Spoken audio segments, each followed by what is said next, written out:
बिस्मिल्लाहिर्रहमानिर्रहीम। अस्सलाम वालेकुम। उम्मीद है आप सब अल्लाह के करम से खैरियत से होंगे। तो आज जिस टॉपिक पे हम बात करेंगे वो टॉपिक हमारा है application of Schrodinger wave equation, जिसमें हम देखेंगे पार्टिकल को मुख्तलिफ शेप के बॉक्स में लेकर, जिसमें से एक हमारा है particle in one dimensional box. इसमें हम अलाउड एनर्जी लेवल को देखेंगे, वेव फंक्शन को स्टडी करेंगे, probability of finding the particle in box inside the box study करेंगे, और किसी भी मॉलिक्यूल पे हम ये मॉडल अप्लाई करके भी देखेंगे और चेक करेंगे कि ये हमारे लिए कितना सूटेबल मॉडल है। तो हम क्या करते हैं, चलते हैं अपने टॉपिक की जाने में। तो सपोज एक पार्टिकल आर इलेक्ट्रॉन कह सकते हैं confined in A one dimensional box of length L है, जिसकी लेंथ एल है।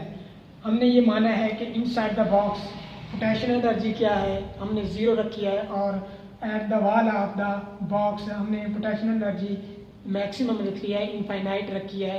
So the outside the box the probability of particle 0 होगी। हमारा outside the box wave function हमारा क्या होगा, 0 होगा, क्योंकि particle remain inside the box ही रहेगा, क्योंकि यहाँ ये फ्रीली मूव कर रहा है और ओनली ऑन वन डायमेंशन में मूव करेगा, एक्स एक्सिस में ही।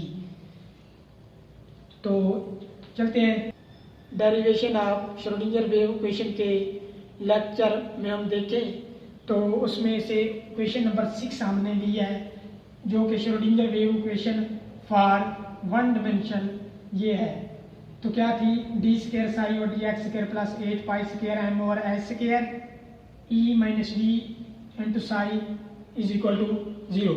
अब हमने स्टडी करना है इनसाइड द बॉक्स पार्टिकल को। तो इनसाइड द बॉक्स क्या है, हमारी पोटेंशियल एनर्जी क्या है, 0। तो मैं इधर पुट करूंगा तो मेरे पास क्या आ जाएगा, डी स्क्वायर साई और डी एक्स स्क्वायर आ जाएगा प्लस 8 पाई स्क्वायर एम और एस स्क्वायर ई वी मेरे पास 0 है तो 0, तो बाकी साई ऐसे आ गया, 0 हो जाएगा, तो साई में वैसे लिख दिया ई साई।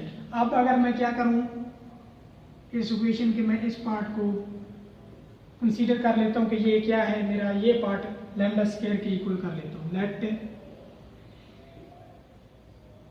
लैम्डा स्क्वायर है इक्वल टू है 8 pi square M over S square E के इक्वल है। तो देन इसे मैं इक्वेशन 1 का नाम दे देता हूँ, ये मेरी इक्वेशन 2 हो गई। देन द इक्वेशन 1 बिकम, मेरे पास इक्वेशन 1 क्या बनेगी, D square Sai over D X square बन जाएगा, प्लस इसकी जगह मैं अब लैम्डा स्क्वायर लिख दूंगा। लैम्डा स्क्वायर क्योंकि इक्वल है 8 पाई स्क्वायर एम और एस स्क्वायर ई है, तो लैम्डा स्क्वायर इक्वेशन 1 बन जाएगी lambda square psi is equal to 0। इसे मैं इक्वेशन नंबर 3 का नाम दे देता हूँ। लैम्डा स्क्वायर एक कांस्टेंट है जो कि इंडिपेंडेंट है एक्स पे। तो the equation 3 is a second order differential equation and its general solution is psi is equal to a sin lambda x plus b cos lambda x. Here a and b are two arbitrary constant and we find the value of these constant by applying the boundary condition. हम इन दोनों constant की value मालूम कर सकते हैं boundary condition apply करके। तो हम देखते हैं कि हमारे पास अब कंडीशन क्या है। तो देखते हैं हमारे पास साई कहाँ इक्वल टू 0 है, हमारे पास फंक्शन कहाँ इक्वल टू 0 है और कहाँ नॉन 0 है। तो चलिए, eight the wall potential energy maximum है, सो एट द वॉल पे क्या होगा, फंक्शन हमारा 0 हो गया। x बराबर 0 जब होगा तो इस सवाल पे होगा, इस सवाल पे क्या है, पोटेंशियल एनर्जी मैक्सिमम है, तो पार्टिकल फ्रीली मूव कर रहा है, तो यहाँ प्रोबेबिलिटी ऑफ पार्टिकल क्या होगी, फंक्शन हमारे पास 0 होगा। तो इसी तरह यहाँ भी इस सवाल पे भी क्या है, मैक्सिमम है पोटेंशियल एनर्जी, सो इस पे भी फंक्शन हमारा क्या होगा, 0 होगा। अब देखते हैं इस साइड पे फंक्शन क्या होगा, जब x ग्रेटर देन होगा L से, ये L है, तो L से जब ग्रेटर देन होगा तो आउटसाइड द बॉक्स चला जाएगा। जब आउटसाइड द बॉक्स है, हम स्टडी करें इनसाइड द बॉक्स, तो particle remain inside the box है, तो आउटसाइड द बॉक्स फंक्शन हमारा 0। और इधर क्या, जब x लेस देन 0 होगा, x लेस देन 0 होगा, तब देखते हैं जब x लेस देन 0 देखते हैं तो वो इस रीजन में आ जाएगा, तो फिर भी आउटसाइड द बॉक्स चला गया, तो आउटसाइड द बॉक्स फंक्शन फिर हमारा 0 हो गया, फंक्शन इधर भी 0 है। जब x ग्रेटर देन L था तब इस रीजन में है, आउटसाइड द बॉक्स हो गया, तब भी हमारे पास फंक्शन 0 है। जब x लेस देन 0 हुआ तो फिर भी आउटसाइड बॉक्स फिर भी 0 है। अब देखते हैं, तो मेरे पास साई क्या होगा, साई इज इक्वल टू 0 होगा कब, जब x क्या होगा, लेस देन 0 होगा या इक्वल टू 0 होगा, दोनों में क्या है, फंक्शन 0 है। x लेस देन या इक्वल टू 0 है तब भी फंक्शन मेरे पास 0 आएगा। इसी तरह दूसरी कंडीशन मेरे पास क्या है, साई इज इक्वल टू 0 होगा, तब भी 0 होगा जब x ग्रेटर देन L है या इक्वल टू L है, दोनों पे क्या है, फंक्शन 0 है। तो क्या होगा, x ग्रेटर देन या इक्वल टू L, तब भी फंक्शन मेरे पास क्या होगा। अब नॉन 0 कब होगा, psi is equal to a sine lambda x plus b cos lambda x। अब देखें नॉन 0 मेरे पास कब होगा, जब x ग्रेटर देन होगा 0 से, तो इस रीजन में आ जाएगा, इनसाइड द बॉक्स चला जाएगा। और जब less than x less than होगा, x ग्रेटर देन होगा 0 से, तो फिर भी इसी बॉक्स के अंदर आ जाएगा। और जब x क्या होगा, लेस देन L होगा, तब भी इनसाइड द बॉक्स होगा, तो फंक्शन मेरे पास क्या होगा, नॉन 0 होगा। यहाँ पोटेंशियल एनर्जी मेरे पास क्या है, 0, तो फंक्शन मेरे पास क्या होगा, नॉन 0। तो मेरे पास इसके लिए limit psi is equal to a sine lambda x plus b cos lambda x कब नॉन 0 होगा, जब x क्या होगा, ग्रेटर देन 0, 0 से बड़ा होगा, तो इस रीजन में आ जाएगा। x ग्रेटर देन होगा 0 से, मेरी कुछ ऐसे लिमिट, और लेस देन होगा L से, लेस देन होगा L से। अब देखें जब ये क्या है, x लेस देन है L से, अगर आप इसको छुपा लें, इस तरह कर लें, तो x ग्रेटर देन है 0 से, तो मेरे पास ये कुछ कंडीशन बन जाएगी। अब हम बाउंड्री कंडीशन अप्लाई करके a और b की वैल्यू फाइंड आउट करते हैं। तो सबसे पहले पहली बाउंड्री कंडीशन अप्लाई करते हैं। पहले मेरे पास क्या है, x बराबर 0, व्हेन x बराबर है 0, जब x बराबर 0 है then psi is also 0, then psi भी क्या है, 0 है। देन इस इक्वेशन को मैं इक्वेशन नंबर 4 दे देता हूँ। देन द इक्वेशन 4 बिकम, मेरे पास इक्वेशन 4 क्या बनेगी, साई 0 है, 0 आ जाएगा, is equal to a sine lambda x, x क्या है, 0 है, तो साइन a साइन 0 आ जाएगा, प्लस b कॉस 0 आ जाएगा। अब मैं जानता हूं कि क्या होता है साइन 0, चूंकि साइन 0 किसके इक्वल होता है, 0 के, और cos 0 1 के इक्वल होता है। तो मैं इधर क्या करूंगा, साइन 0 0 और प्लस में b, और cos 0 क्या है, 1 है, तो मैं ऐसे ही 1 लिख देता हूँ, इधर 0 है, तो b क्या आ जाएगा, b इज इक्वल टू आ जाएगा 0। Put the value of b in equation number 4, then the equation 4 become, equation 4 क्या बनेगी, साई इज इक्वल टू क्या आ जाएगा, A sine lambda X, A sine lambda X plus B क्या मेरे पास है 0, तो ये सारा 0 हो जाएगा, तो ये मेरे पास बन जाएगा psi is equal to A sine lambda X. तो ये मेरी पास इक्वेशन नंबर आ गई 5। अब मैं सेकंड कंडीशन पुट करता हूँ, सेकंड बाउंड्री कंडीशन मेरे पास क्या है, अप्लाई करता हूँ। सेकंड क्या, x बराबर है एल, व्हेन x बराबर है एल होगा देन फिर भी साई क्या है 0 है, साई क्या होगा 0, देन द इक्वेशन 5 बिकम, अब 5 में x बराबर है एल पुट करो और साई की जगह 0 पुट करो, तो इक्वेशन 5 मेरे पास क्या बनेगी, साई की जगह 0 पुट करो 0 आ जाएंगे, then the equation 5 become 0 is equal to A sine lambda X की जगह पे आप पुट करो एल, तो मेरे पास क्या आ जाएगी लैम्डा एल। तो मैं इसे अगर एल करके लिखूं तो मेरे पास क्या आ जाएगा, A sine lambda L is equal to 0, ये कुछ बन जाएगा। अब देखिए ये इक्वेशन कब 0 होगी, दो पॉसिबिलिटीज है, क्या है, नंबर 1 या तो ए 0 हो तब भी ये क्या होगा, ये इक्वेशन 0 होगी इक्वल टू 0 होगी, या मेरे पास lambda L sine lambda L is equal to 0 हो तब भी ये इक्वेशन इक्वल टू 0 आएगी।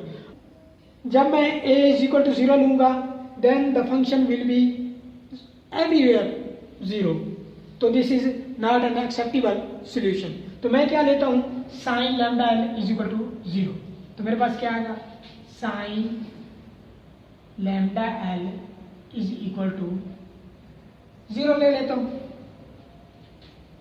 अब देखिए मैं जानता हूं कि चूंकि साइन पाई किसके इक्वल होता है 0 के, साइन 2 पाई किसके इक्वल होता है 0 के, साइन 3 पाई किसके इक्वल होता है ये भी 0 के, तो इसका मतलब क्या हुआ, साइन n पाई किसके इक्वल होगा 0 के।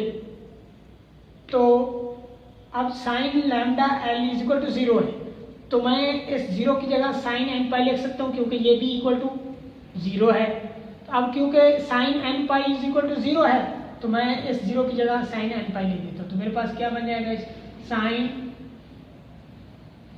Lambda L is equal to sine n pi आ जाएगा, सही है।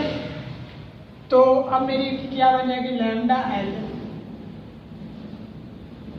इज इक्वल टू बन जाएगा n पाई, सही है, क्योंकि ये साइन n पाई भी 0 की इक्वल है, तो इसलिए मैंने 0 की जगह साइन n पाई लिख दिया। अब lambda L is equal to n pi आ गया, यहाँ से मैं लैम्डा की वैल्यू फाइंड आउट कर सकता हूँ, lambda is equal to n pi over l आ जाएगा। यहाँ तक सही, ये इक्वेशन मेरी हो जाएगी, इसे मैं दे देता हूँ 6 का नाम। अब इसका मैं स्केयर ले लेता हूँ, लैम्डा स्केयर लूँ तो मेरे पास क्या आएगा, n square pi square over l square आ जाएगा। तो ये इक्वेशन नंबर मैं इसे 7 कह देता हूँ।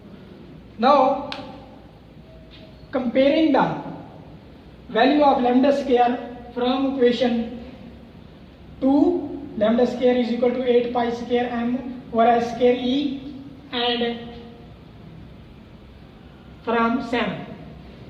अब हम लैम्डा स्केयर की इक्वेशन नंबर 2 और 7 की वैल्यू, जो लैम्डा स्केयर की वैल्यू आपस में कंपेयर करते हैं, तो क्या बनेगी, इक्वेशन नंबर 2 से lambda square is equal to है 8 pi square m over s square, 8 pi square m over h square है इज इक्वल टू ये आ जाएगा n square pi square over l square आ जाएगा। इधर e भी है, तो e की वैल्यू मैं फाइंड आउट कर सकता हूँ यहाँ से, ई मेरे पास क्या आ जाएगा, ई इज इक्वल टू आ जाएगा एन स्क्वायर पाई स्क्वायर और एल स्क्वायर मल्टीप्लाई बाय क्या हो जाएगा एच स्क्वायर और 8 पाई स्क्वायर एम आ जाएगा। पाई स्क्वायर से पाई स्क्वायर कैंसिल हो जाएगा, तो मेरे पास ये क्या आ जाएगा एन स्क्वायर, ये आ गया एच स्क्वायर और क्या आ जाएगा 8m एल स्क्वायर आ जाएगा, 8m एल स्क्वायर आ जाएगा। तो ये मेरे पास E इज इक्वल टू आ जाएगा एन स्क्वायर एच स्क्वायर और 8m एल स्क्वायर। ये मेरे पास इक्वेशन नंबर 1 आ गई। अब देखो वेयर n बराबर है is equal to 0 1 2 3 and so on. अगर मैं कोट करता हूँ n बराबर है 0 यहाँ पे, तो इसका मतलब ये होगा कि मेरा फंक्शन एवरीवेयर विल बी 0। तो ये मेरे पास एक्सेप्टेबल नहीं है, तो मैं इसे रेज कर देता हूँ, मैं स्टार्ट कर देता हूँ 1 से। n बराबर है 1 2 3 4 and so on, principal quantum number आएगा। This is the energy for nth level. ये है एनर्जी फॉर nth लेवल के लिए। तो मैं फर्स्ट लेवल के लिए मिनिमम एनर्जी निकालूं, तो मेरे पास मिनिमम क्या है 1 है। तो मैं जब n बराबर 1 पुट करूंगा तो मिनिमम एनर्जी मेरी पार्टिकल के लिए क्या निकलेगी n बराबर 1, तो मेरे पास E आ जाएगा n स्क्वायर की जगह, n की जगह 1 पुट करो तो 1 का स्क्वायर आएगा, 1 नहीं रहेगा तो और क्या आ जाएगा h square over 8m L square. तो ये मेरे पास क्या आ गई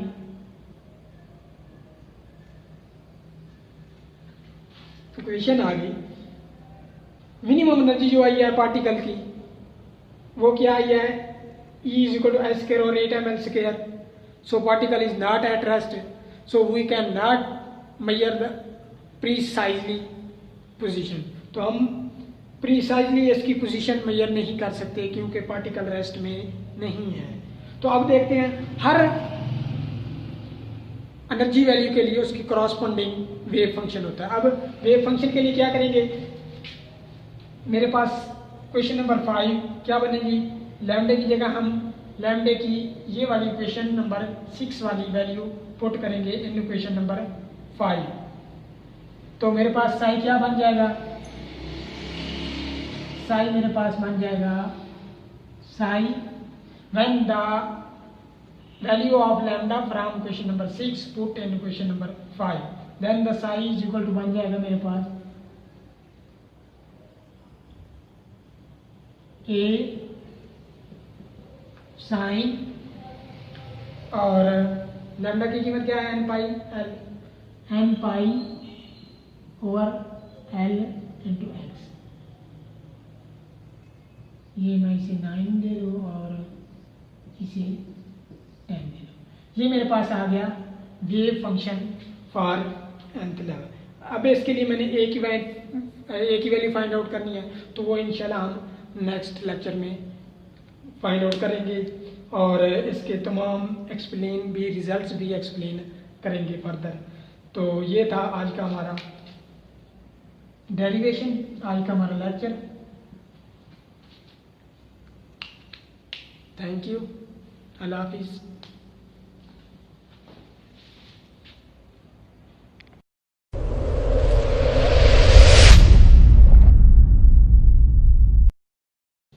बिस्मिल्लाहिर्रहमानिर्रहीम। तो यहाँ तक हमने देख लिया था E बराबर है एच स्क्वायर और 8m L square. This equation show that the minimum energy of the particle is not equal to 0। This means the particle is not at a rest. हर एनर्जी वैल्यू का उसके corresponding wave function होता है। तो psi is equal to A sine n pi और L x. तो अब हम the next step is finding the value of a. अब हम ए की वैल्यू फाइंड आउट करते हैं। तो क्या है the particles remain inside the box, and finding the probability of the particle between x बराबर 0 and L, x बराबर 0 and x बराबर L must be unity. So the normalization process, psi square d of x is equal to 1. मेरे पास limit सी यहाँ क्या है, x बराबर 0 to x बराबर L तक है, 0 से L है. तो put the value of psi from equation 10 in this equation. तो मेरे पास क्या आ जाएगा, 0 L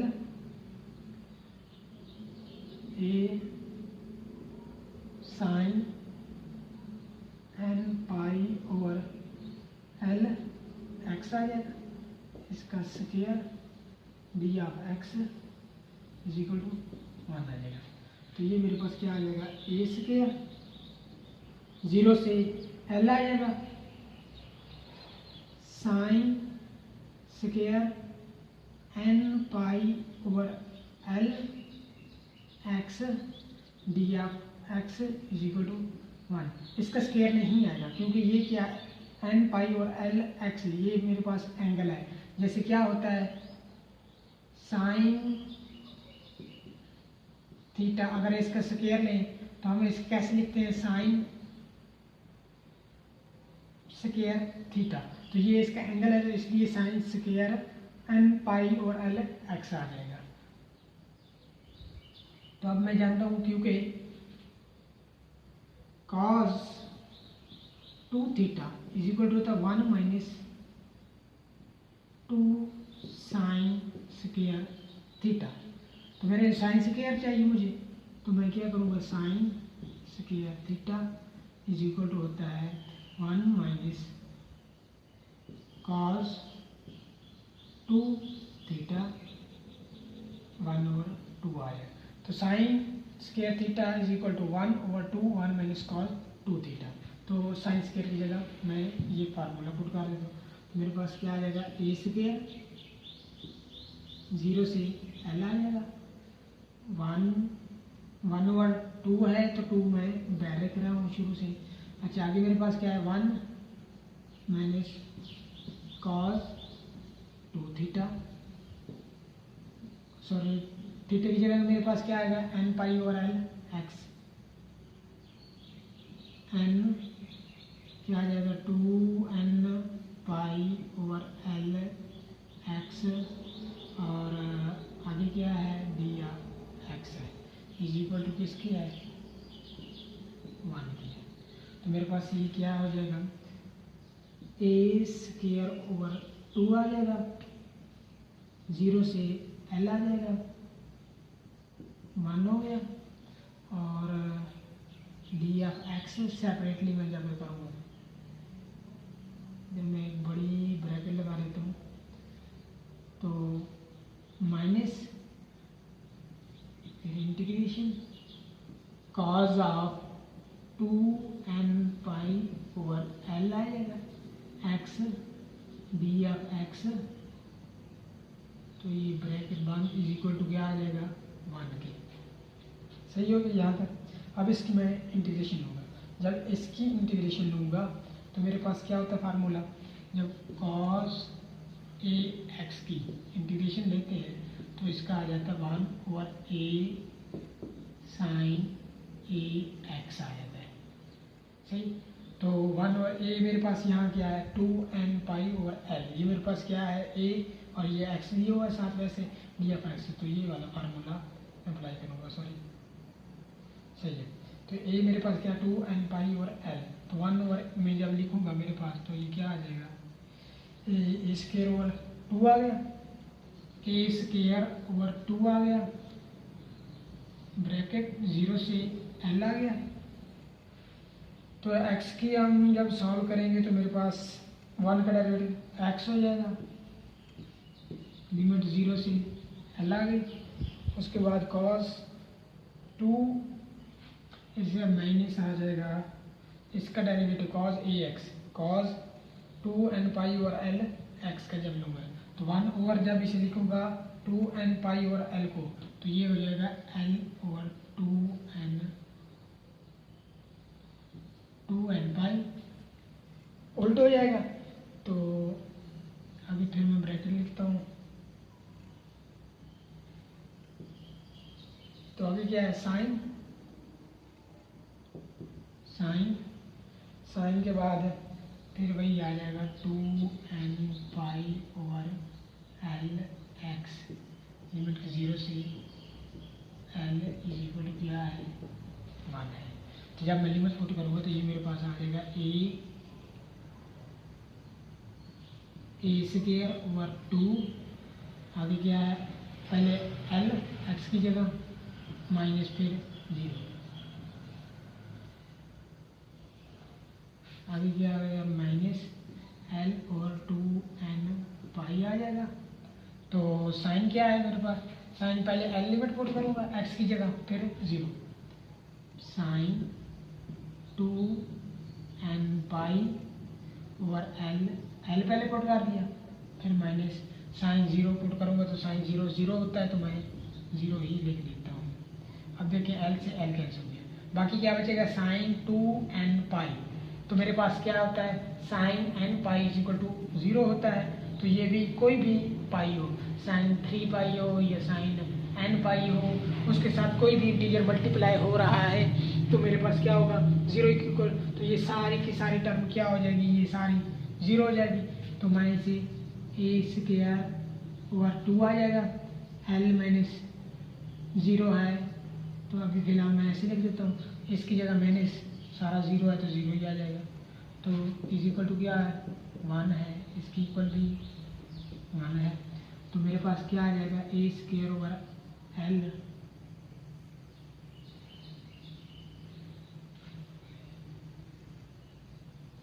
चलिए मैं इधर ही लिख देता हूँ, -0 है = 1 है। मेरे पास क्या आ जाएगी, ये इक्वेशन a²/2 L = 1, a²/2 आगे क्या है, L है = 1 है। यहाँ से a² की फाइंड आउट वैल्यू कर सकते थे, a² क्या आ जाएगा, a² आ जाएगा जी 2 उधर चला गया, 2/L, इसका अंडर रूट ले लेंगे तो a = आ जाएगा 2/L। Put the value of a in equation 10 में a की वैल्यू फाइंड आउट करेंगे। तो साई मेरे पास क्या आ जाएगा, साई आ जाएगा 2/L, सही हो गया, और साथ में साइन n π/L(x) आ जाएगा। ये मेरे पास क्वेश्चन नंबर 11 आ जाएगा। ये मेरे पास साई आ गया। तो इस साई स्क्वायर के लिए क्या होगा, साई स्क्वायर = हो जाएगा 2/L आ जाएगा, अंडर रूट खत्म हो जाएगा, और आगे क्या आ जाएगा, sine square n π/L × x। ये मेरे पास क्या आ गया, probability density for one dimensional box, probability density for one dimensional box आ गई, wave function for one dimensional box आ गया, और ये क्या है, एनर्जी फॉर nth लेवल है, और ये मेरे पास क्या है, this show that energy of the particle not equal to 0, the minimum energy of the particle is square over 8 ml square, so the particle is not at rest and we cannot measure precisely the position of the particle। आपने question number 8 E = n² s² 8 ml square, और question number 11 Sai = 2/L sin n π/L(x), ये लाजमी याद रखनी है। Next lecture में इंशाल्लाह हम इसके रिजल्ट्स के बारे में डिस्कशन करेंगे कि इससे हमें क्या रिजल्ट मिले हैं। Thank you.